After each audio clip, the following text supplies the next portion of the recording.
cirúrgica, certo? E hoje a gente vai falar, né, sobre uma parte bem teórica, mas ao mesmo tempo também que influencia muito na prática e que vai ser, né, já um elo para a nossa próxima aula, que é a terceira aula, tá? Mas hoje a gente vai falar da questão da cirurgia. Então, mas, Gera, como assim que é uma coisa teórica, né? Hoje a gente vai falar, né, dos tipos de cirurgias, né, como elas acontecem, a questão do risco de infecção, né, a questão também das pessoas que compõem uma cirurgia, quais são os profissionais, tá? Então a gente vai ver toda essa parte bem mais teórica, tá? Na próxima aula, né, nós vamos ver já uma parte da questão de procedimentos. Então, a gente vai bolar uma aula bem bacana que já envolve um pouco de prática também. Na primeira aula vocês viram, né, a questão da retirada de ponto, que eu já adiantei para mostrar para vocês, que justamente também hoje a gente ainda vai comentar um pouquinho sobre isso, certo? Então, hoje a gente vai falar da questão do pré-operatório e também do pós-operatório, tá? Então, é uma parte bem mais teórica que nós vamos falar hoje, certo? Então, a cirurgia, né, ela também é classificada de acordo com o momento, né, que ela deve ser realizada. Como assim? Nós temos cirurgias, né? Nós temos cirurgias de emergência, nós temos cirurgias de urgência e nós temos cirurgias eletivas, tá? Então, como assim, Ranigela? Existem cirurgias que são agendadas e existem cirurgias que não tem como ser agendada, que são cirurgias que precisam ser realizadas de uma forma rápida, como uma intervenção, né, como um tratamento para um determinado paciente, tá? Então, uma cirurgia de emergência, assim como vocês já viram, né, em urgência e emergência, é uma situação em que o paciente ele não pode esperar, ou seja, é uma cirurgia que ela deve ser realizada de forma imediata. Imediatamente, o paciente chegou, passa direto para o bloco cirúrgico, tá? Então, após a avaliação, identifica-se que esse paciente é um paciente que necessita de uma cirurgia de emergência, tá? Então, em quais casos, por exemplo, né, nós podemos citar? Um exemplo, apendicite, né? A maioria das pessoas que operam o apêndice são de urgência, tá? Então, o apêndice inflamou, o apêndice estourou, enfim, né? O apêndice precisa de uma cirurgia de apendicite, então geralmente é uma cirurgia de emergência, tá? Então, ferimentos também, por exemplo, por arma de fogo, né? Por arma branca, muitas vezes também são ferimentos que necessitam de uma intervenção rápida e imediata. Então, é uma cirurgia de emergência, certo?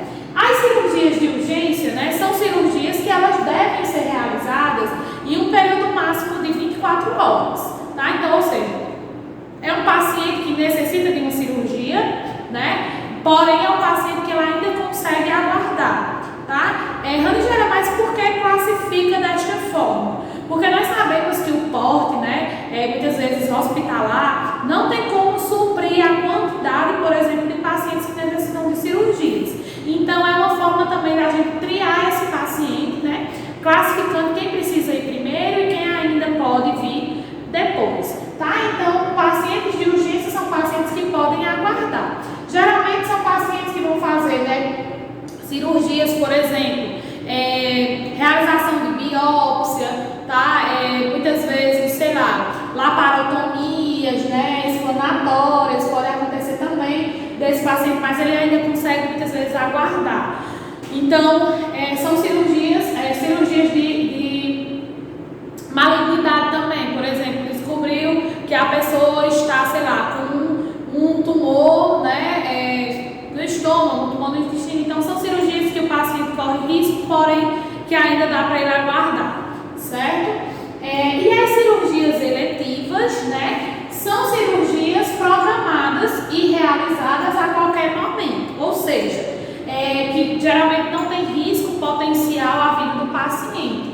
Então, é aquele paciente que precisa fazer uma cirurgia, porém a gente pode agendar para um determinado momento, né, que seja tanto favorável para o hospital como para o paciente, certo? Então, são cirurgias que são agendadas e que também o paciente não vai sofrer nenhum risco de, por exemplo, iminente de morte, para cirurgia, né, possa ser agendada e que não precise ser de forma imediata.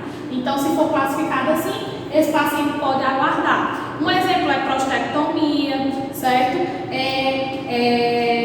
Amigdalectomia, tá? Então, tudo isso, todas essas cirurgias, outra cirurgia também que hoje em dia muita gente está fazendo, né? Cirurgia de vesícula, tá? Então, muitas pessoas têm pedra na vesícula e aí são cirurgias agendadas. A não ser que o paciente esteja em uma crise recorrente, ou seja, sentindo dores intensas que não está sendo cessada. Aí ele se tornaria um paciente, né, de urgência. Mas se o paciente tiver crises, porém as crises não forem tão recorrentes, então esse paciente pode fazer uma cirurgia eletiva, ou seja, uma cirurgia agendada e não vai ter nenhum risco potencial de morte, tá? Então, de acordo com o potencial de contaminação também, né, refere-se ao número de micro-organismos presentes no local a ser operado. Então, nós também classificamos o tipo, né, de cirurgia que vai ser. O tipo, se aquela cirurgia é uma cirurgia contaminada, se ela é uma cirurgia não contaminada, se ela possui poucas bactérias. Por que isso é importante, Ranigélia? Porque justamente por meio dessa classificação, nós vamos poder, na verdade, dar um prognóstico a esse paciente, tá? Então, se é um paciente que realmente ele tem uma cirurgia contaminada, ele tem um risco maior, né, de desenvolver ou adquirir, tá, uma infecção. Então, ou então muitas vezes esse paciente já está com uma infecção, então o quadro dele pode a qualquer momento, né, deixar de ser estável e passar a ser instável. Então tudo isso é importante e é influenciável tanto no momento da cirurgia como no pós-cirúrgico, certo? Então, cirurgia limpa, né, é uma das classificações. A cirurgia limpa ela é realizada em tecidos estéreis, né?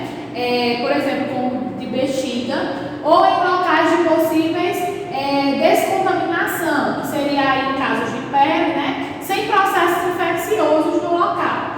Um exemplo é cirurgias, né, vasculares, cirurgias de mama, enxertos de pele, tá? Tudo isso são cirurgias limpas, né, que não vai estar contaminado. Então precisa do máximo possível de asepsia e de cuidado, né, com materiais estéreis para que essa pessoa não contamine, por exemplo, um determinado local que está ocorrendo a cirurgia, porque é uma cirurgia limpa, tá?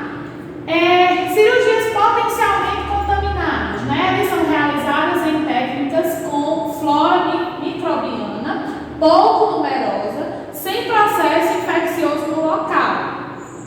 Ou seja, faz-se a limpeza, né, por meio de produtos, tá? Esses produtos, né, como é que eu posso dizer? Podem ser produtos fortes, né, desenvolvidos justamente de micro-organismos, tá? Para ajudar a, como é que eu posso dizer? A enfrentar as mesmas coisas. Então, é feito também a limpeza.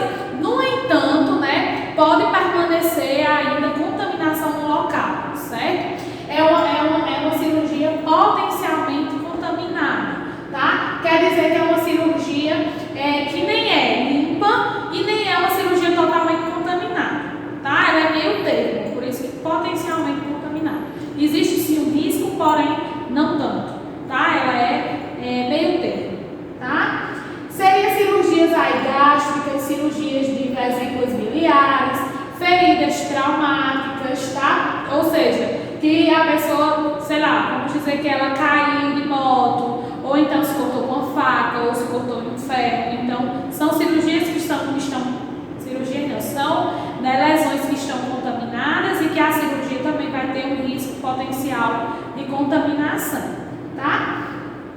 E aí nós temos a cirurgia contaminada, né, que ela é realizada em local com flora microbiana abundante, porém sem apresentar processo infeccioso no local. Então, assim, Angélia, por que bota essa questão de processo infeccioso? Porque se apresentar qualquer tipo de infecção, ela deixa de ser uma cirurgia contaminada para ser uma cirurgia infecciosa, certo?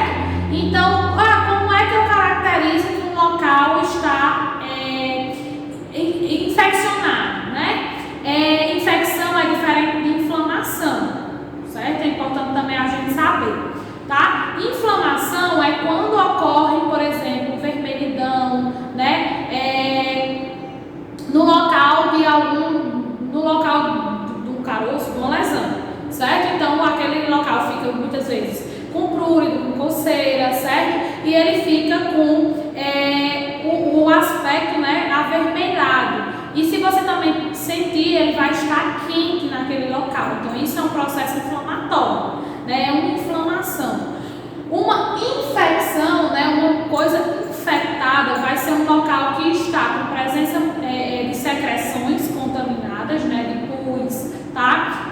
Muitas vezes tem edema, certo? Então, um ferimento, geralmente é uma lesão que apresenta aspecto característico de sujidade, né? Ou seja, sempre vai ter uma presença ali de pus, tá? Pode ser que seja de forma externa ou pode ser que seja de forma interna. Então, é uma secreção purulenta, né, que ali vai nos demonstrar que é um processo, né, infeccioso, é uma ferida infectada. Rangélia, mas as feridas infectadas vão estar inflamadas? Sim, mas nem toda ferida inflamada vai estar infectada, tá? Mas toda ferida infectada vai também estar inflamada, beleza?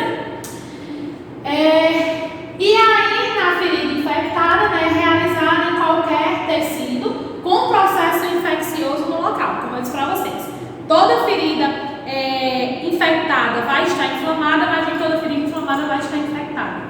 Mas toda ferida infectada vai estar sim inflamada, beleza? E com presença de secreções purulentas, que seriam aí o pus, né? Ou presença também pus e sangue, enfim. Mas vai ter presença aí de secreções, certo? Aqui eu trouxe para vocês, né, uma ferida limpa, tá? Vocês podem olhar aí no slide. Uma feridazinha limpa, né? Uma ferida aqui contaminada, tá? Porém, ela não está infectada. Rangélia, por quê? Então, como é que ela está sequinha, ela está contaminada. A gente observa que ela tem aqui presença, né? Aqui de tecidos, né? Tecidos ruins, né? Tecidos contaminados, não as presençazinhas aqui como se fosse querer necrosar, enfim, tá? Então ela tem tecidos ruins, que é o que deixa a ferida contaminada. Essa ferida tá limpa porque ela não tem nenhum tecido, né? Aparentemente, né? Ruim. Então ela tá toda rosadinha, é um aspecto, né, que tem circulação, então é uma ferida que está bem sequinha, então, enfim, é uma ferida que não tem presença nenhuma, nem de contaminação, nem de infecção. Essa ferida, ela já é uma ferida que tem uma crosta, né, contaminada, tá? Como se ela tivesse, né, sido uma ferida infecciosa, ela pode ter sido uma ferida infecciosa e agora ela só está apenas contaminada, ou seja, ela só está apenas suja, certo? Então, com presença ainda de tecidos, né, indesejáveis, tá? E essa de baixo é uma ferida infectada. Observem, né, que ela tem bastante tecido aqui, né, amarelado, fibrinas, tá? Fibrinas são tecidos esbranquiçados também, que são característicos também de infecção. E também apresenta bastante tecido amarelado, né? Os tecidos amarelados são os tecidos contaminados, certo? Que aí a gente caracteriza justamente como aquela secreção de pus. Pode ser o pus, né? Líquidozinho, como pode ser criando, aderindo à ferida. Então existe junto o pus aderido à fibrina. E aí ele se torna como se fosse uma camada, como se fosse pele, certo? Então é uma ferida contaminada, que tem secreção, que tem tecidos indesejáveis, tá? Então ela é uma ferida infectada aí, beleza? Então esses são os 3 tipos que geralmente a gente avalia em um processo cirúrgico, tá? Professora, algumas vezes pode evoluir? Pode sim, certo? Pode evoluir, por exemplo, a ferida ser uma ferida limpa e ela se tornar uma ferida contaminada, certo? Um exemplo muito é o quê? Cesarianas, né? Tem mulher que quando faz a cesariana tá lá bem sequinha, de repente a ferida ela fica contaminada, né? Você observa que vai aparecendo presenças, né, de inflamações, certo? E aí muitas vezes saída de secreção, e aí quando você observa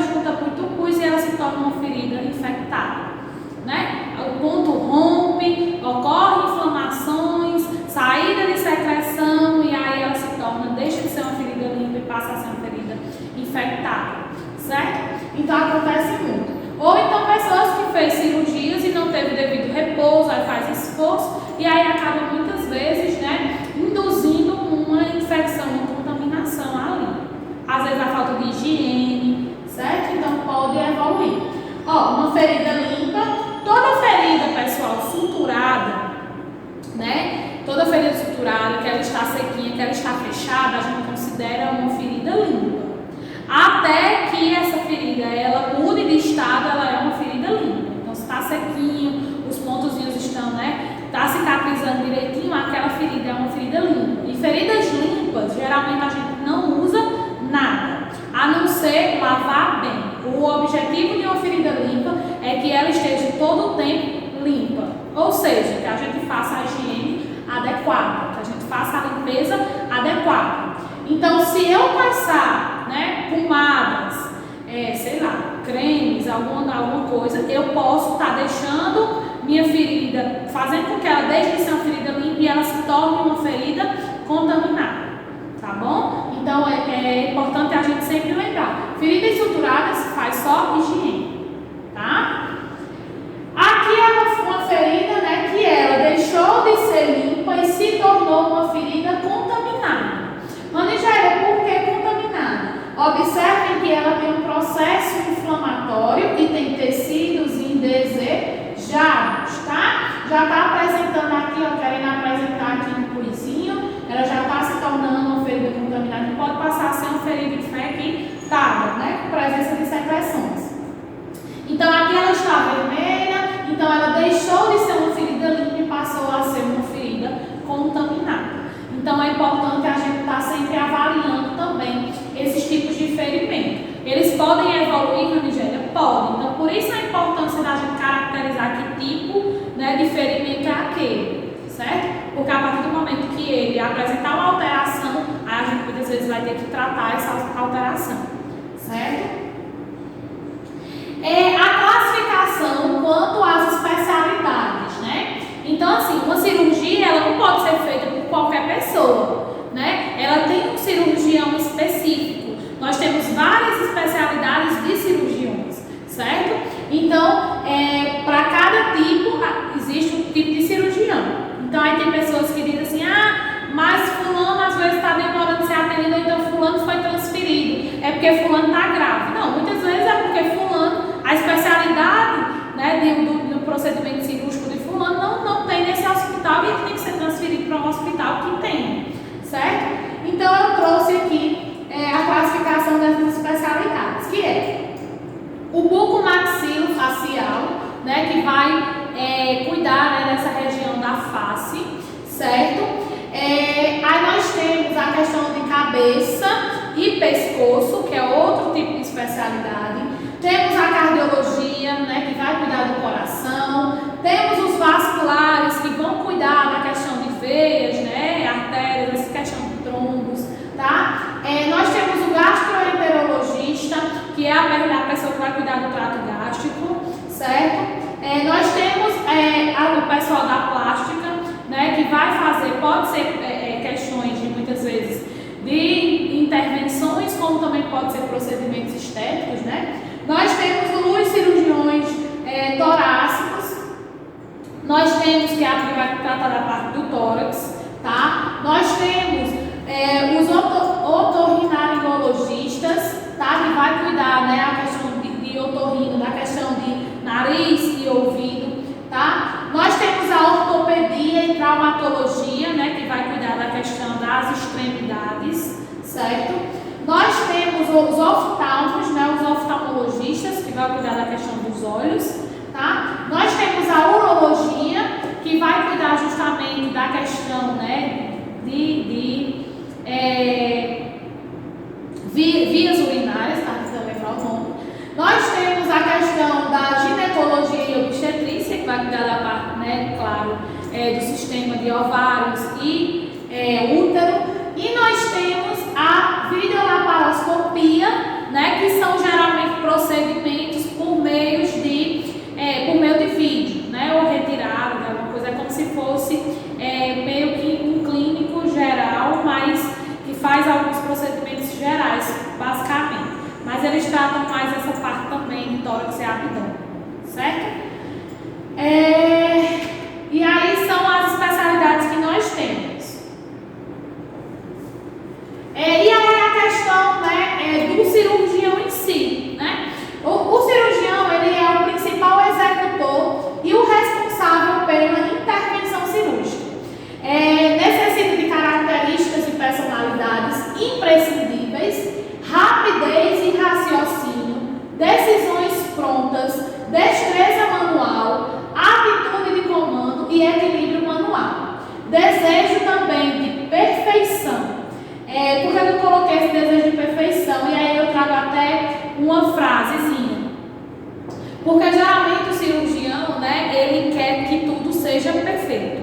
E é claro que cirurgiões, eles perdem muito paciente em mesas de cirurgias, né? Às vezes não por culpa deles, mas muitas vezes por intercorrências que acontecem durante a cirurgia. Pacientes muitas vezes não existem, mas é um local que eles, como é que eu posso dizer, idolatram. E assim, é triste perder um paciente, mas infelizmente acontece muito na questão de saúde de mesa de cirurgia, né? Quando não ocorre tudo bem. E a frasezinha não se cria um cirurgião sem a vocação básica para o seu trabalho, porque realmente não é um procedimento, mas é uma situação. O cirurgião, ele é um profissional que ele precisa, né, de minúsculo, de uma atenção mínima, né, que como é que eu posso dizer, um minúsculo deslize, ali ele pode muitas vezes, né, romper uma artéria,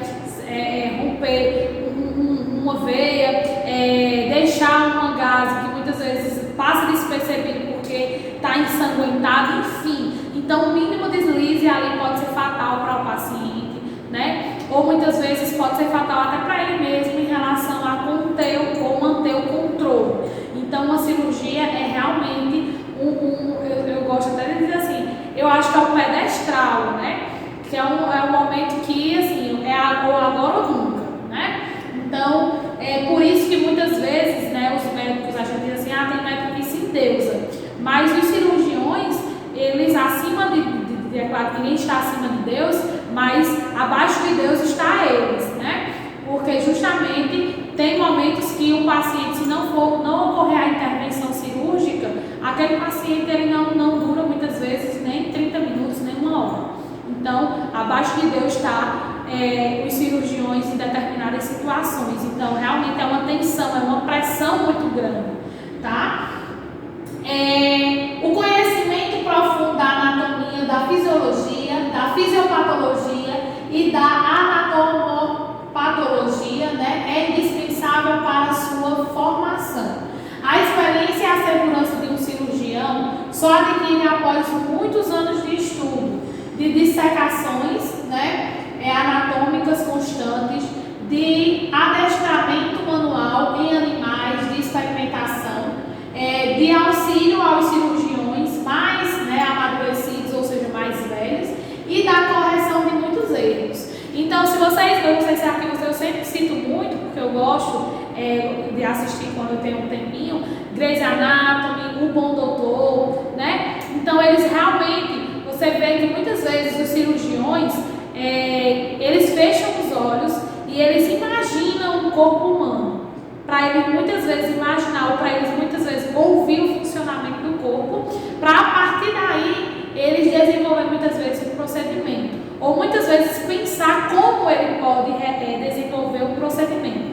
Então eu sempre digo, tudo, né, a prática ela sempre vai influenciar muito, porém a gente precisa da teoria. Se você não conhece o corpo humano, né, raramente você vai conseguir muitas vezes desenvolver um simples procedimento. Como assim, Angélica? Vamos lá. Você é o top de realizar acesso venoso, tá? Aí chega um paciente que você olha, principalmente pacientes obesos, né? Que você olha e você não consegue visualizar nenhuma veia, tá?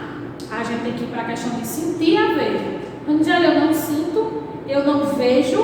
Como eu vou fazer um acesso nesse paciente se eu não sinto, se eu não vejo? Pela questão anatômica. pela fisiologia que vocês aprenderam, né? Pela anatomia, aonde eu vou encontrar veias, né?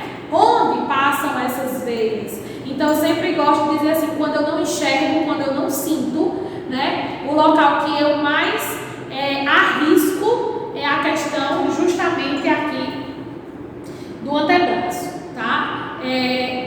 Das artérias aqui, né? Das veias, né? Que aqui nós temos um Y, um V, né? Um Y não é um V, né? Aqui, tá? Então isso é anatomia, tá? Então eu sei que aqui eu vou ter duas passagens, né? De veias, elas vêm e se abrem, como se fosse um Y, mas toca um V, né? Como eu estou dizendo aqui.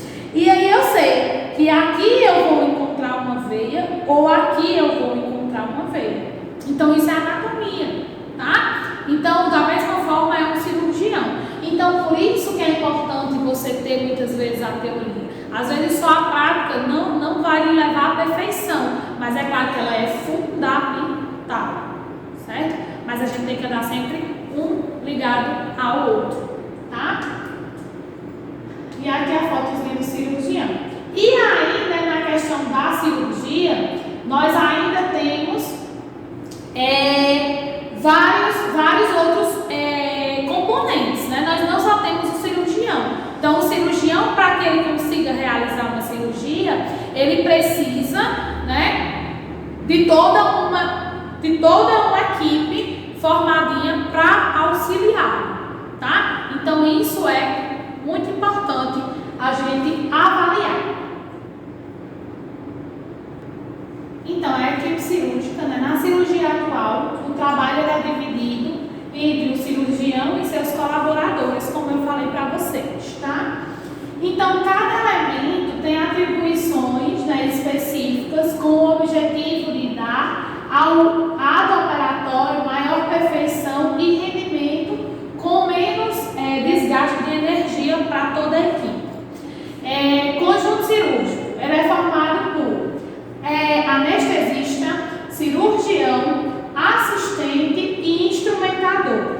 E aí também tem aí um pouquinho o circulante, tá? Anotem aí na frente, circulante, tá? Então o anestesista, né? Cabe ao anestesista dar o pré-anestésico e dar a anestesia adequada para aquele paciente, que é a orientação cirúrgica, qual é a indicação da anestesia. Autorizando o início da cirurgia e solicitando sua suspensão ou interrupção na vigência do risco de vida. É de sua responsabilidade a vigilância constante do enfermo, tá? Ou seja, o anestesista não pode sair da sala antes do fim da cirurgia, aferindo e corrigindo as variações de homeostase decorrente da intervenção. Ao término da cirurgia, cumpre-lhe fiscalizar e orientar a recuperação anestésica até que o operado, né, tenha condições de manter os seus reflexos variáveis, ou os seus reflexos vitais.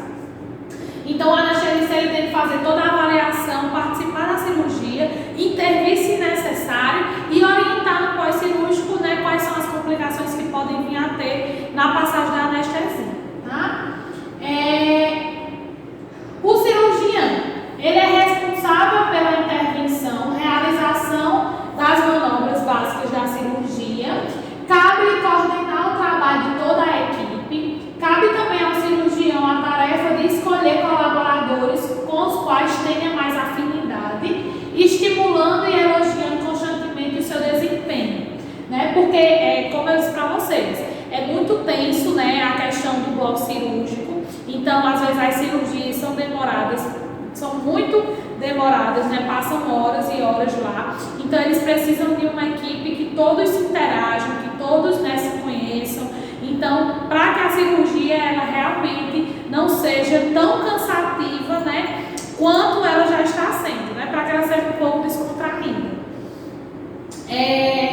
O assistente, pessoal, pode ser um assistente ou muitas vezes pode ser dois assistentes. Depende muito do tipo de cirurgia e também da necessidade. Se tiver a necessidade, o cirurgião vai solicitar mais de um assistente. Se não, né, fica só um assistente, um auxiliar. É encarregado de colocar o enfermo em posição posição adequada na mesa operatória e de preparo o campo cirúrgico. No decorrer da intervenção, coloca-se em frente ao cirurgião, auxiliando. Em condições especiais, principalmente nas intervenções mais complexas, participa da equipe cirúrgica o segundo assistente também, se necessário, certo? O instrumentador, né? Acho que todo mundo aqui já conhece, já ouviu falar que é quem vai passar os instrumentais para o cirurgião. É um elemento de maior mobilidade no campo cirúrgico, pois mantém contato com as enfermeiras da sala, solicitando antecipadamente todo o material necessário para a cirurgia. Cuida da mesa do instrumental, deve ter a mesa do instrumental preparada com antecedência no início da intervenção. É indispensável o conhecimento da posição dos instrumentos, dos instrumentais. Então nós vamos ter uma aula, né? Vocês vão ver a montagem, como na primeira aula, mais ou menos nós vamos mostrar como que é a montagem da mesa. Porém, nós vamos mostrar, claro, o básico, porque tem, né, instrumentais, às vezes, muitas vezes, muitos instrumentais, então a gente vai mostrar pelo menos o básico para vocês conhecerem. É claro que no bloco vocês vão ver as mesas bem montadinhas, bem direitinho, porque vocês vão observar algumas cirurgias. Então vocês vão ver lá também. Então aqui a gente vai mostrar como que faz a entrega do material, né, as pinças, quais são as posições, isso é um conteúdo de uma próxima aula, eu creio que é a última aula, da entrega das pinças direitinho, como que tem que montar, qual é a sequência, certo? Então a gente vai improvisar uma mesa bem bacana para vocês. E aqui está o posicionamento, né, dos componentes da equipe, tá? Então, vocês vão observar, pessoal, que geralmente o primeiro é esse de vermelhozinho, né? É o cirurgião, tá? Ele sempre fica do lado, né? Do lado direito, seria aqui do meu direito, né? Mas aí, se a gente for falar assim, é do lado esquerdo, tá? Então, sempre fica ele na posição do paciente, ele sempre vai ficar no posicionamento direito do paciente, tá? Direito do paciente. Aí vocês vão observar, né, que tem esse outro aqui, que fica do lado esquerdo, é o auxiliar. Então, tudo que o cirurgião precisar, ele vai auxiliar ele, tá? E esse terceiro aqui é o instrumentador, certo? Se necessário mais, né, o circulante vai estar, é óbvio, circulando na sala, tá? Então a gente vai mais pra frente. Vai ter outros profissionais, tem um enfermeiro, chefe, tá? Também, que fica circulando na sala quando necessário, mas só quem vai tocar na parte cirúrgica, né, é a questão do cirurgião, do auxiliar e do instrumentador. Eles vão estar todos, né, com roupas estéreis, certo? Então, todo esse material é estéril, então por isso que ninguém vai tocar ali próximo deles. Então, se necessário, tem o apoio, né? Tem ainda enfermeiros, ainda tem o circulante para auxiliar em caso de alguma necessidade, para pegar algum material que faltou, ou então teve alguma intercorrência, enfim. Tem que ter alguém, porque esses já não podem sair dali, certo? Então, eles têm que ficar junto com o paciente. Tá? Então, observem aqui, certo? Ó, o cirurgião, o auxiliar. Como eu disse para vocês, podem muitas vezes ter mais de um auxiliar, vai depender, né, do tipo de cirurgia, o instrumentador, tá? Todos de roupa estéril, roupa cirúrgica, certo? Nós vamos falar também nessa questão das roupas, tá, pessoal? Então, ainda tem um enfermeiro-chefe, que ele prepara a sala e auxilia em alguma eventualidade. Como eu disse para vocês, necessitou de alguma coisa que não estava previsto, então ainda tem um outro profissional, que é o enfermeiro.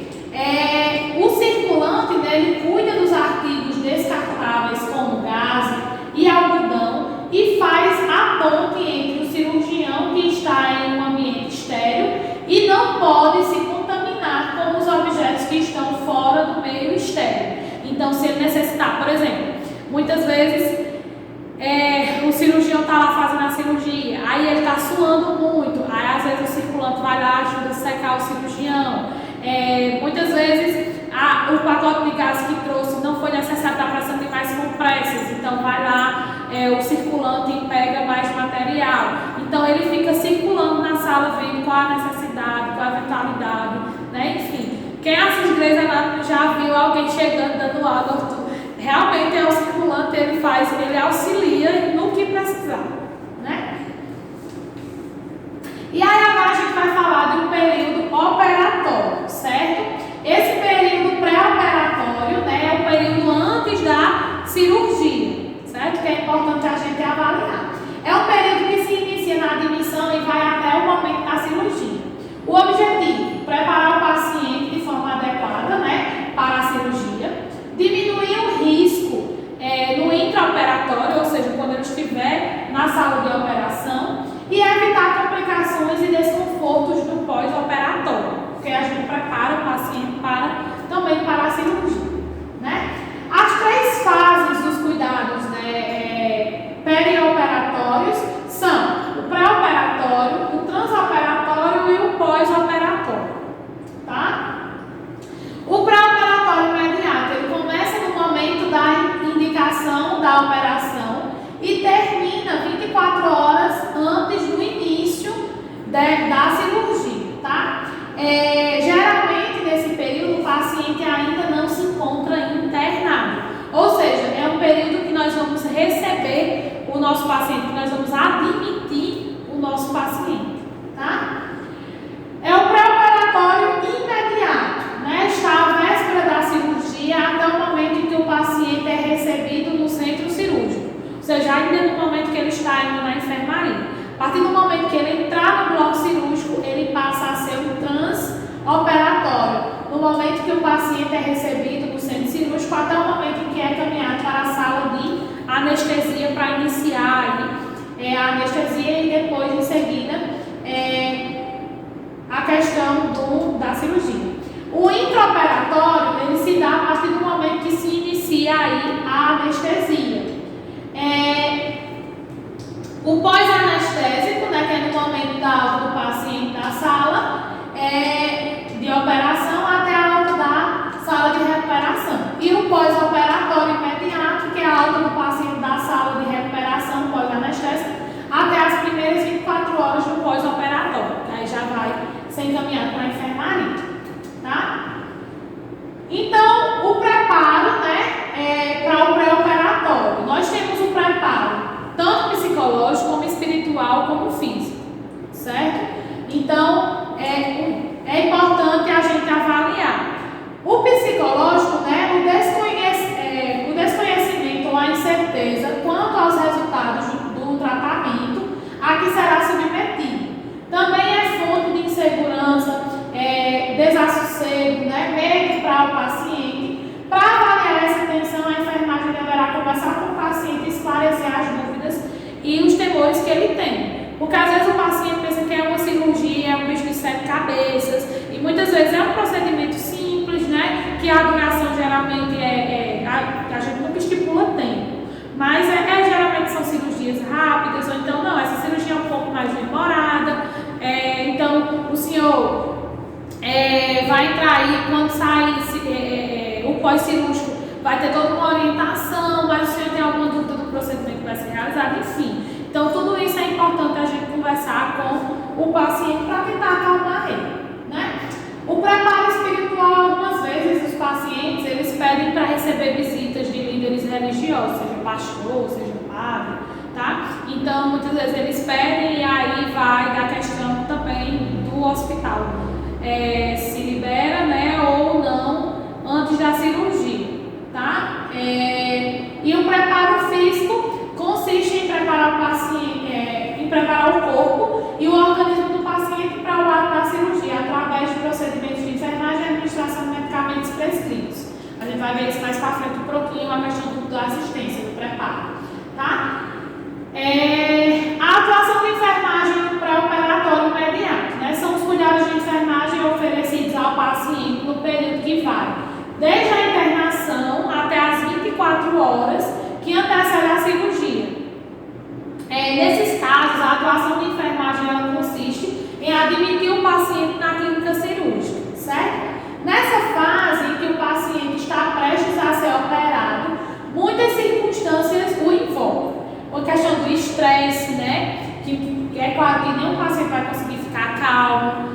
sabe que vai fazer um procedimento cirúrgico, então ele pode ter também, por exemplo, um pico hipertensivo, uma elevaçãozinha da pressão. Então, o indicado é que se essa pressão der um pouco alterada, que a gente não comente o paciente, né? Para ele não ficar mais nervoso.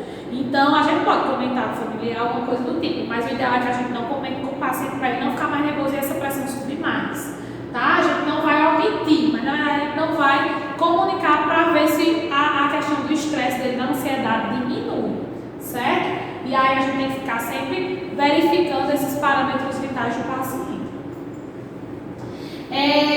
O paciente cirúrgico geralmente é tenso e ansioso, por algumas vezes agitado, né? Esses fatores podem aumentar o índice de complicação no pré-operatório, no intra e também no pós, certo? Igualmente, o paciente bem orientado pode evoluir muito bem e apresentar pouco ou nenhuma, muitas vezes, complicação no pós-operatório. Então, o que a enfermagem deve fazer, né, no período pré-operatório? Quais são os procedimentos que a gente deve realizar? Preparar psicologicamente o paciente, né, fazer o controle dos sinais vitais desse paciente, né, ficar verificando, né, a questão de pressão, da glicemia, da saturação, da frequência cardíaca, preparar e orientar para exames radiológicos, se houver, né, solicitação do médico, controlar o peso, a eliminação urinária, intestinal e etc. Professora, mas essa eliminação intestinal é saber se ele está defecando direitinho, né, se ele está fazendo cocô direitinho. Para alguns pacientes, quando a cirurgia é demorada, é feita a passagem de uma sonda, e aí tem como também a gente avaliar o débito urinário daquele paciente, certo? Observar e orientar quanto à alimentação, a questão de dietas, de jejuns, entre outros, tá? Observar e orientar quanto à higiene, orientar o paciente, né? Deve-se explicar ao paciente que no pós-operatório poderá permanecer com a sonda. Então, o senhor quando entrar no bloco, né? Pode ser que vão sondar o senhor, passar uma sonda, e quando o senhor sair do bloco, pode ser que o senhor ainda esteja com a sonda, certo? Então, é importante a gente orientar. Se muitas vezes o paciente estiver com drenos, né? Também orientar, né? Pode ser que ele saia com dreno, vai depender também da cirurgia, mas o ideal é que a gente não alvoroce muito. A sonda não, porque é comum. O paciente entrou no bloco, passa-se a sonda, porque muitas vezes não sabe a duração da cirurgia, certo?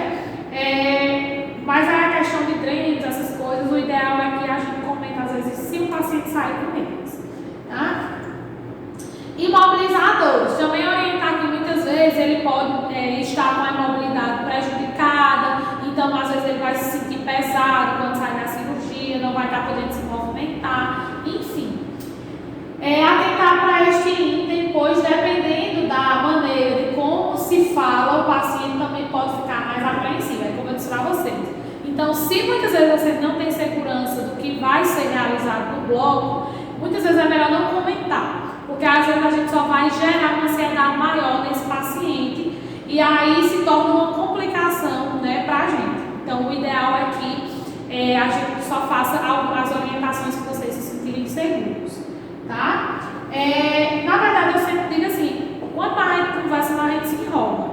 Então, nessas situações, é melhor a gente ouvir o paciente e tirar só as dúvidas mais básicas que ele tiver, né? Para evitar muitas vezes a gente estar se enrolando ou muitas vezes falar o que não deve.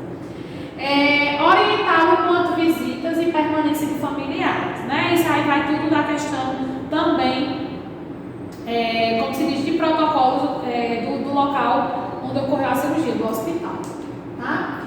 A atuação de enfermagem no pré-operatório imediato, né? Aquela ali a gente falou da atuação de enfermagem no pré-operatório imediato e agora a gente vai falar da atuação de enfermagem no pré-operatório imediato. O imediato é o período que se inicia na véspera da cirurgia e vai até o momento de início ao ato cirúrgico. Nesse caso, a atuação de enfermagem ela consiste, né? Aqui eu sempre digo, é quando a gente realmente bota a mão na massa para preparar o paciente para levar. No pré-operatório imediato, geralmente é mais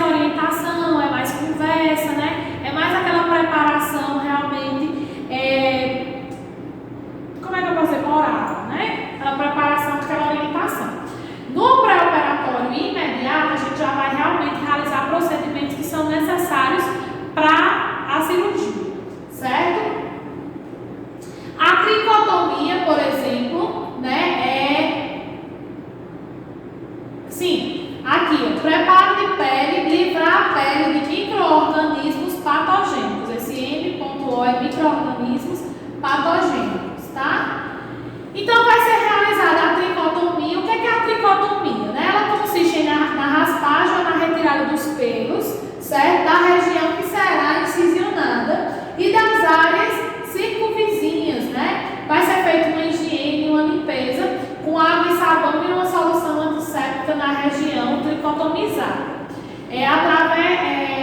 As áreas para a tricotomia variam de acordo com o tipo de cirurgia, certo? É importante também que, se for um momento, pessoal, que a gente geralmente também depile o peito, né? Porque muitas vezes o paciente, muitas vezes não, né? Ele vai ser monitorizado e aí quando vai colocar os eletrodos também é porque ele esteja depilado, a questão do tórax, tá? E aí não cola os eletrodos. Então tem que fazer também a depilação, mesmo a incisão sendo realizada às vezes embaixo, né? De forma na pélvica ou então se for perna, essas coisas. Mas é bom fazer também, se o paciente, principalmente se for homem, né? A questão da tricotomia no tórax, tá? No peitozinho. A higiene corporal, né? Se estiver em condições, o próprio paciente deverá ser orientado para tomar banho, um banho completo, certo? Dá-se maior importância à região onde vai ser feita a incisão. Também deve-se dar muita atenção aos cabelos, às unhas e aos pés.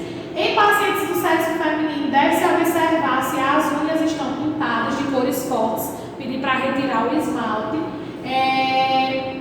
Os pacientes do sexo masculino também podem fazer a tricotomia facial, a questão da barba, tá? Antes da cirurgia. O banho é importante porque a gente não sabe o que vai acontecer no pós-cirúrgico. Então, esse paciente muitas vezes vai levar horas para tomar banho. Então, e a higiene ela é fundamental também para entrar no bloco, para evitar muitas vezes contaminação, certo? A alimentação, né, pessoal? Ela inclui a orientação sobre o jejum. O período para o jejum ele pode variar de acordo com a cirurgia. A finalidade desse é manter o trato gastrointestinal, certo? Ou intestinal livre de resíduos. Em média, se exige de 8 a 12 horas de jejum, tá? Esse esvaziamento evita que o paciente apresente vômitos durante a cirurgia, especialmente em casos de anestesia geral, porque ele não vai ter o controle da musculatura, ele vai relaxar tudo. Então, quando relaxa, aí ele pode expulsar líquidos, tá? Então, por isso que aí é orientado a fazer o jejum, a ficar em jejum, para evitar a questão dos vômitos. Em caso de jejum, deve-se também em caso de jejum, deve-se também suspender a medicação via oral, sempre sob orientação médica. Então, é ideal que o médico saiba, né, que você faz os contínuos de medicação e perguntar quantas horas você necessita parar de tomar a medicação, ou se necessita parar de tomar a medicação. Então, tudo tem que ser orientado pelo médico em relação às medicações, se vai ser suspensas ou não. O jejum também é orientado pelo médico. Ele geralmente diz assim, eu quero tal paciente, né, que vai fazer, sei lá, uma cirurgia de vesícula. Eu quero que esse paciente fique 8 horas ou, sei lá, 10 horas de jejum, tá, antes da cirurgia. Então, aí a gente vai avaliar para que hora está marcada a cirurgia, né, e aí já olhar a partir de que momento aquele paciente tem que ser suspensa a alimentação, certo? O preparo intestinal também pode ser feito através de lavagem intestinal, né? Enemas, laxantes, conforme a prescrição médica. Tem por finalidade esvaziar o intestino a fim de evitar intercorrências fecal, tá? Acidentes como a perfuração da alça intestinal durante a cirurgia, bem como a prevenção e formação também de gases no pós-operatório. E é importante que se avalie o efeito e seja anotado no prontuário. Caso o efeito não seja satisfatório, ou não haja o suficiente de eliminação de fezes, comunicar ao médico para ver o que ele vai solicitar e se repete muitas vezes a lavagem. Tá? A assistência de enfermagem, né, nesse período, imediatamente antes da cirurgia, né, checar o jejum do paciente, orientá-lo em manter-se dessa forma até segunda ordem, suspender a medicação via oral se for necessário ou orientado pelo médico, verificar a higiene corporal corporal, né, e a questão da tricotomia, prender os cabelos do paciente com uma touca ou gorro, tá, adequado, e oferecer camisola cirúrgica. Verificar as unhas, né, se estão com esmalte ou se estão curtas, porque muitas vezes pode dar interferência no oxímetro. Retirar joias e prótese do paciente, entregar aos familiares ou ao setor competente, encaminhar o paciente ao sanitário para esvaziar a bexiga, controlar os sinais vitais, comunicando qualquer anormalidade, né? Como eu disse, cuidado para a questão da comunicação, só se os parâmetros realmente estiverem muito alterados, certo? Colocar o paciente no leito e observar essa orientação para o paciente e família. É claro que a gente vai passar, caso qualquer alteração, para o cirurgião e para o médico responsável. Colocar o paciente no leito e observar para que ele fique deitado até a ida para o centro cirúrgico. Administrar a medicação pré-anestésica se ela for prescrita. O paciente deverá permanecer sob observação e deitado após ter recebido a medicação. Atentar para qualquer anormalidade no estado do paciente. Anotar todos os cuidados prestados ao paciente em condições, né, do seu próprio prontuário. Anexar todos os exames ao prontuário, como raio-x, exames laboratoriais, exames, né, outros exames de imagem, enfim. Encaminhar o paciente ao centro cirúrgico. Observação: o paciente ele só deverá ser encaminhado ao centro cirúrgico quando for chamado por telefone ou quando o funcionário do próprio centro cirúrgico vier buscar. A maca para o transporte é especial. E atenção, o paciente nunca deverá ser deixado sozinho sobre a maca, principalmente se ele fizer o uso de alguma medicação, né, pré-anestésica, tá? Porque esse paciente ele pode desorientar, ele pode ficar nervoso e aí ele pode acabar caindo da maca, certo? Então, cuidado para isso. E aí eu trouxe para vocês o posicionamento, né, do paciente na maca cirúrgica. Existem várias posições, é só para realmente vocês conhecerem. Essa maca aqui ela fica de várias posições. É claro que a gente tem algumas macas, né, mais simples, mas assim, a maioria das macas cirúrgicas são assim, certo? Então, o posicionamento cirúrgico é uma arte que é a ciência e também um fator-chave no desempenho do procedimento seguro e eficiente, por meio da aplicação de conhecimentos relacionados à anatomia e à fisiologia e à patologia, tá? O objetivo, né? Oferecer posição e acesso ótimo do local operatório, manter um alinhamento corporal e as funções circulatórias e respiratórias, proporcionar esse acesso para a administração de soluções endovenosas, de drogas e agentes anestésicos, não comprometer a questão das estruturas vasculares e a integridade da pele, trazer o máximo de conforto para o paciente, tá? Então, a primeira posição que eu trago para vocês é a posição supina ou decúbito dorsal, ou seja, o que o paciente vai ficar de papo para cima, né? Indica para a indução anestésica geral, geralmente, né, quando o paciente recebe uma anestesia geral, e acesso às cavidades maiores do corpo. O paciente ele fica deitado sobre o dorso, né? Braços em posição anatômica e pernas levemente afastadas. As palmas das mãos são voltadas para o corpo. A posição da cabeça deve manter as vértebras cervicais, torácicas e lombares numa linha reta. Os quadris paralelos e as pernas elas ficam paralelas e descruzadas para prevenir traumas nos nervos. Peroneal, tibial, atrito e comprometimento circulatório, tá? Então o paciente fica bem retinho, tá? Nesta posição. Aí nós temos a posição prona ou decúbito ventral, né? Ela é indicada para cirurgias de região dorsal, lombar, sacrococcígena, sacral, né? Para a região sacral e occipital, tá? Observação: a necessidade de expansão pulmonar e travesseiros, né, na cabeça lateralizada dos braços no suporte. Então, pode ser que coloque algum apoio, principalmente se for mulher, tá? A questão do peito, para não machucar, né, porque ela vai ficar por muito tempo, aí pode ser que coloque realmente algum coxinho, tá? Ou então até na questão da cabeça. Então, é uma posição que, assim, é mais para cirurgias específicas, como a gente falou, de região occipital, tá? Ou de região, né, sacral, tá? Mas, assim, é bem raro essas posições para realizar cirurgia. Posição de decúbito lateral ou de cins. É indicado para o tratamento, né, geralmente, taracotomias ou cirurgias renais. Mais para a questão de vias urinárias. Nessa posição, o paciente ele fica deitado sobre um dos lados, né, ou seja, ele fica de forma lateral, para obter o seu equilíbrio pela flexão de pernas inferiormente, né, colocando a extensão da superior, fixando transversalmente pelo quadril na mesa operatória.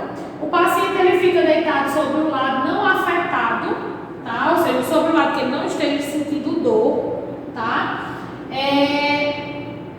Oferecendo acesso à parte superior do tórax na região dos rins, na seção superior do ureter. O posicionamento das extremidades e do tronco facilita a exposição desejada. E assim, geralmente quando coloca esse paciente, ele vai ser, como vocês observam a imagem, apoia a cabeça muitas vezes, certo? Com o travesseiro, pode apoiar os braços do paciente para que ele não fique de forma reta e atrapalhe muitas vezes a questão cirúrgica, né? Porque geralmente vai ser utilizado mais a questão abdominal ou a questão lateral mesmo, certo? Do paciente. E aí nas pernas, para que não seja desconfortável, também é colocado entre as pernas um coxinho ou uma almofadazinha que não eleve demais as pernas, certo? Mas tudo isso é orientado pelo médico, tá? Se for necessário. Posição de Trendelenburg, tá? Trendelenburg. Essa posição ela oferece melhor visualização dos órgãos pélvicos durante a abertura da cirurgia de laparoscopia, quando é realizada, né, no abdômen inferior ou pélvico. Nessa posição, o paciente ficará em posição dorsal com elevação da pelve, ou seja, com elevação das pernas, certo? A pelve que a gente diz é essa região aqui, com elevação da pelve. Então, faz-se a elevação aqui dos membros inferiores. Inclinando a mesa cirúrgica, a cabeça fica mais baixa do que os pés. Pode ser utilizado também para melhorar a circulação do córtex cerebral e gânglios basais. Quando a PA, por exemplo, do paciente cai repetidamente e o aumento do fluxo sanguíneo arterial para o crânio. Aí, tipo assim, tá tendo uma cirurgia e o paciente estava em decúbito dorsal. Aí o paciente começou a ter quedas de pressão, aí eles param a cirurgia e aí fazem esse movimento, elevam as pernas do paciente, descem um pouco a cabeça para que ocorra uma circulação e uma oxigenação e a pressão arterial do paciente geralmente melhora. Pode acontecer também deles fazerem nesse caso, ou em caso de cirurgias, como a gente falou, em questões de laparoscopia, né, explanatória geralmente, ou de questões de cirurgias pélvicas. Aí pode ocorrer essa questão desse posicionamento, certo? Trendelenburg. A posição de Trendelenburg é reverso ou proclive. Então, assim, o que é? A Trendelenburg normal é as pernas elevadas e a cabeça um pouco baixa. E a reverso, Trendelenburg reverso, é o contrário, a cabeça elevada e as pernas para baixo, certo? É usada frequentemente para oferecer acesso à cabeça e pescoço para facilitar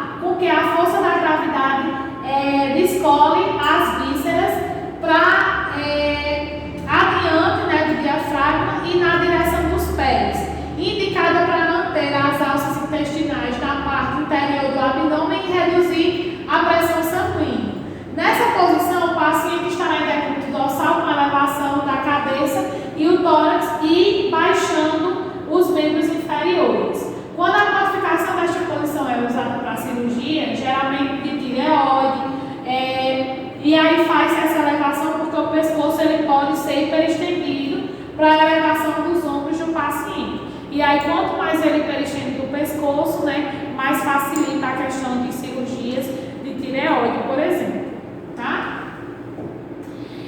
Posição de litotomia, né? Ou posição ginecológica.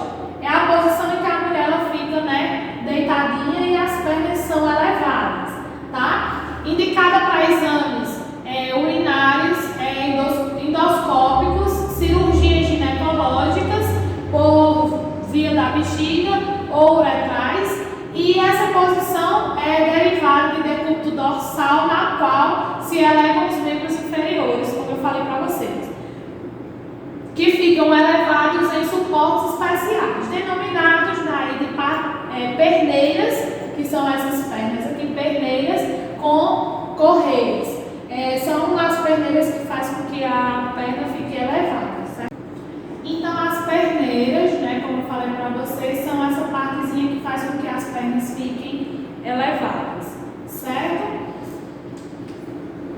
E a posição de Fowler modificada, né? Modificada por quê? É uma posição sim sentada, porém é uma posição adaptada, né? Vocês observem que tem um aparelho que segura muitas vezes a cabeça, principalmente se for uma cirurgia neurológica, tá? Aí vocês observem que as pernas, né? Os joelhos eles ficam elevados, aí é colocado almofadas para fazer essa elevação. Nos pés também coloca-se um apoio, tá? Então é indicada para cirurgias neurológicas, mamoplastias e abdominoplastias. Essa é uma posição sentada propriamente dita, isto é, em ângulo de 90 graus, tá? Flexiona-se as partes dos membros inferiores, certo? Para prevenção de quedas. Ocorre o aumento do peso do paciente no dorso do corpo, o repouso do dorso é elevado e os joelhos são flexionados. E o suporte de pé é mantido no lugar, tá? Essa é uma outra posição, né? A posição de canivete ou a posição, né, de Trask, tá? É uma posição, né, derivada de forma ventral, o paciente vai estar emborcado, na qual os membros, o tórax e os membros inferiores, o tórax e os membros superiores são abaixados de forma que o corpo fique fletido sobre a mesa, ou seja, que fiquem emborcados sobre a mesa, tá? Utilizada para cirurgias geralmente de região proctológicas ou coluna lombar, ou seja, regiões geralmente anal, tá? Cirurgias anais ou muitas vezes cirurgia geralmente da coluna, certo? E aí a gente tem o que? O período pós-operatório. Neste período, tá, pessoal, é um período que é mais também questão de cuidado, orientação do paciente, tá? E aí é um período também que o paciente ele pode ter algumas complicações, porque é um período que a anestesia, né, vai estar passando, então ele vai ter alguns sintomas, tá? Náuseas, dores, muitas vezes de cabeça, certo? Enfim, algumas complicações. É um período que vai desde o término do ato cirúrgico até a alta hospitalar. O objetivo é restabelecer ao máximo a função fisiológica normal e assegurar sua volta às atividades normais. Evitar complicações e desconforto pós-operatório tardio e pós-alta, tá? A atuação de enfermagem no período pós-operatório imediato, né, é o que? Corresponde às primeiras 24 horas após o término da cirurgia, e a atuação consiste no preparo da unidade do paciente, ou seja, o preparo da unidade desse paciente, ela visa adequar o leito de forma correta, que a gente até vai falar acho que em outra parte. Usa travesseiro, não usa, né? Então vai ter que preparar de forma adequada. E a unidade toda para receber o paciente operado, proporcionar o máximo de conforto e segurança. Esse preparo inicia-se logo após o encaminhamento do paciente ao centro cirúrgico, ou seja, aquele paciente foi para o centro, a gente sabe que aquele paciente vai voltar, então a partir do momento que ele sair, eu já posso começar a preparar o leito, o quarto, o leito, para receber esse paciente novamente, certo? No pós-operatório. Logo após o encaminhamento do paciente para o centro cirúrgico, consiste em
Se o paciente recebeu anestesia geral, o paciente não fica lateralizado, né? Enfim, e vai ter a orientação, é óbvio, do médico. Olha, o paciente não pode usar o travesseiro, o paciente tem que ficar com a cama, né? Tem que ficar deitado de forma dorsal por 4 horas, tá? Então, tudo é orientação, principalmente do especialista, certo?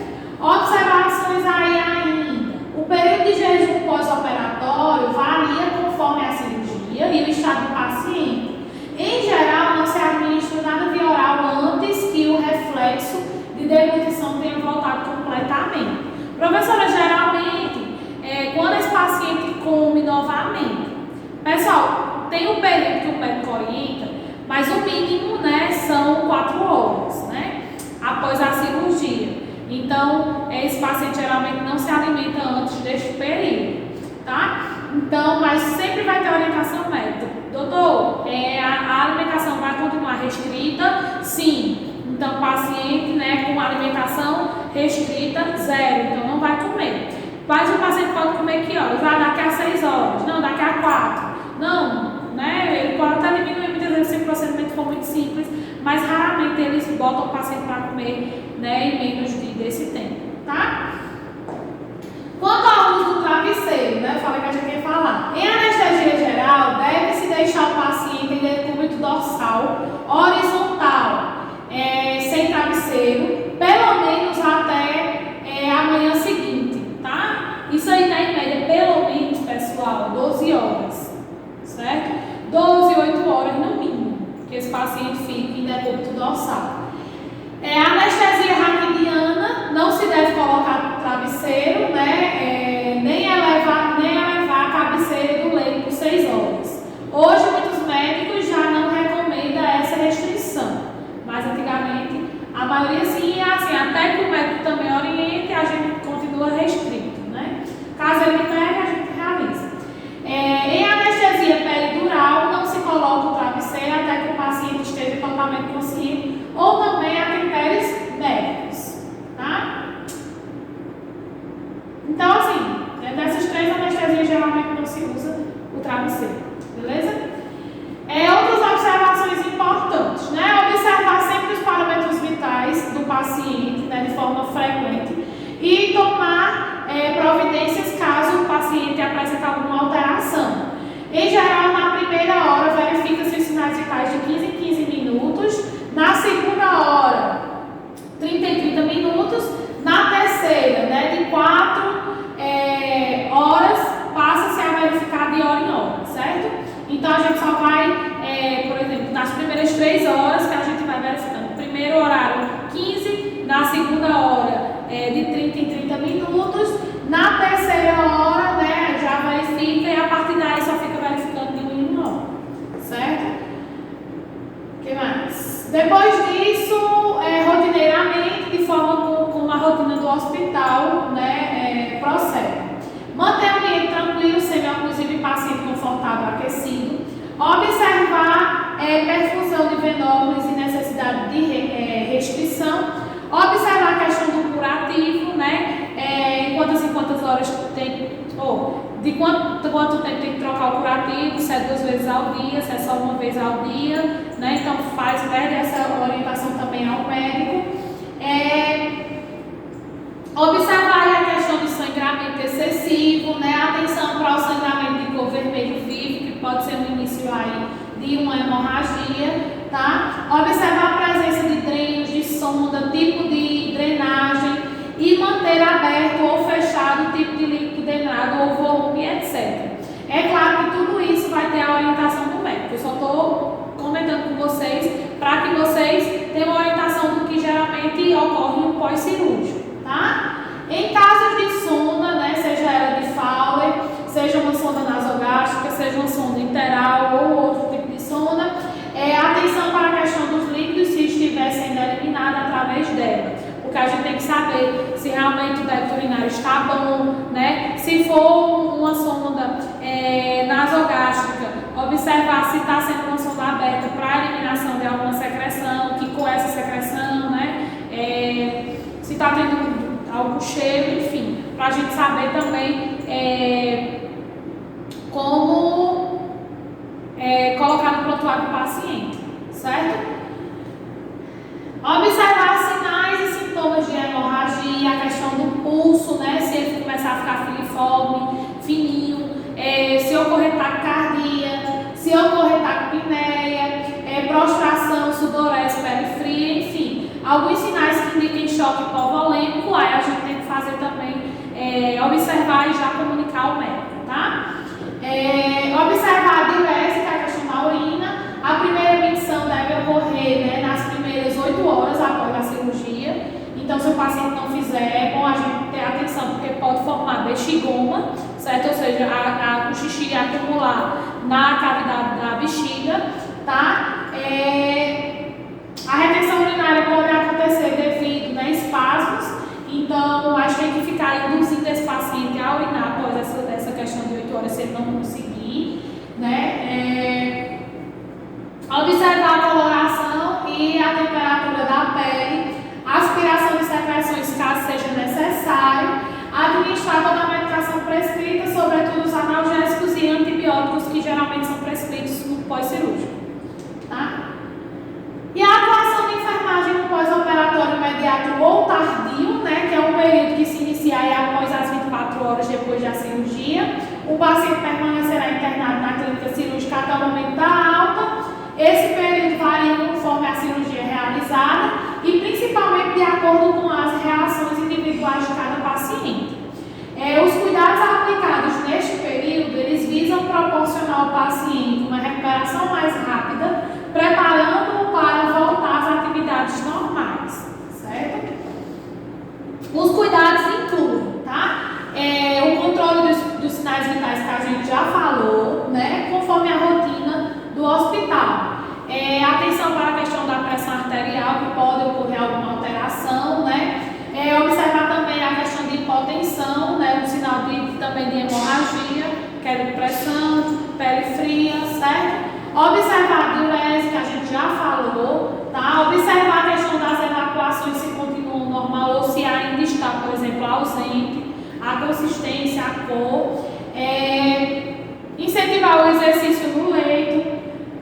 Também sobre a orientação médica, se pode, a partir de que horas pode realizar essa orientação de movimentação no leito, enfim, tá? Porque pode estar restrito.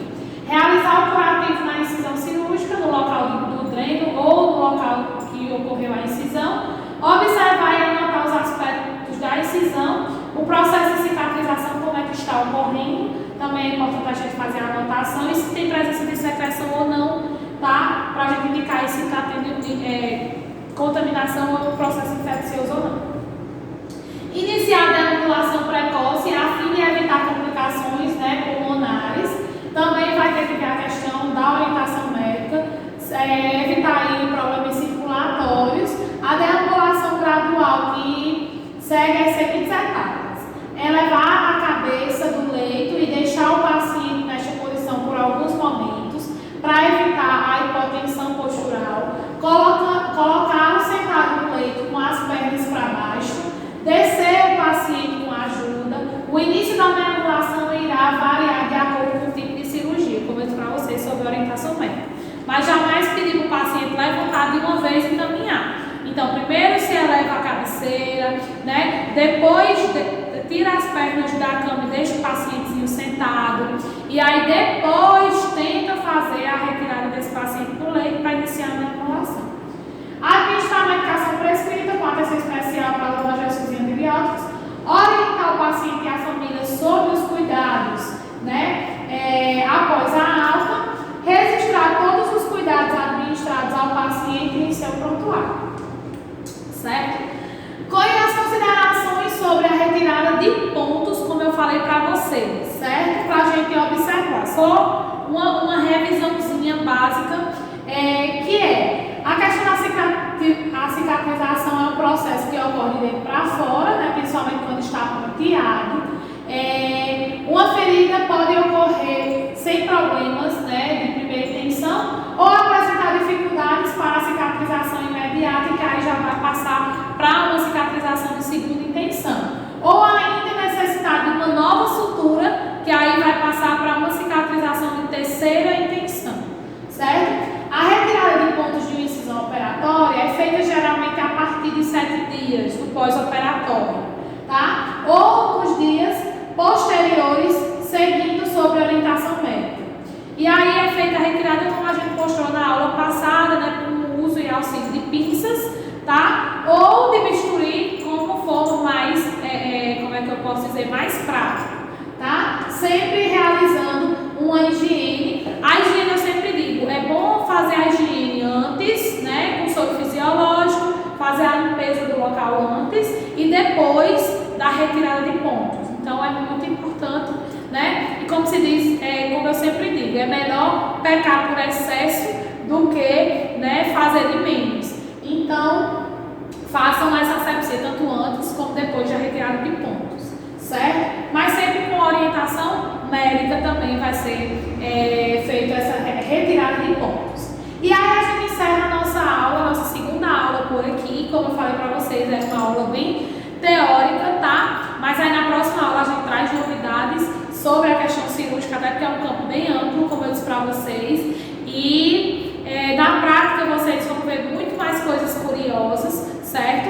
Então, na última aula a gente vai fazer uma aula bem bacana, um cenário, a questão de higiene, da higienização, né, para a entrada no bloco, que é com a escovinha cirúrgica, certo?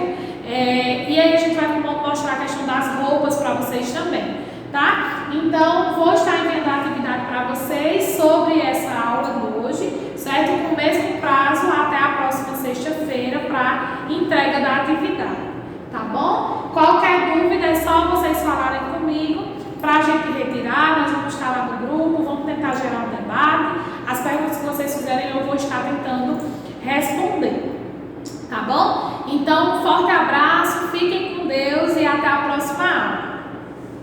Tchau, tchau.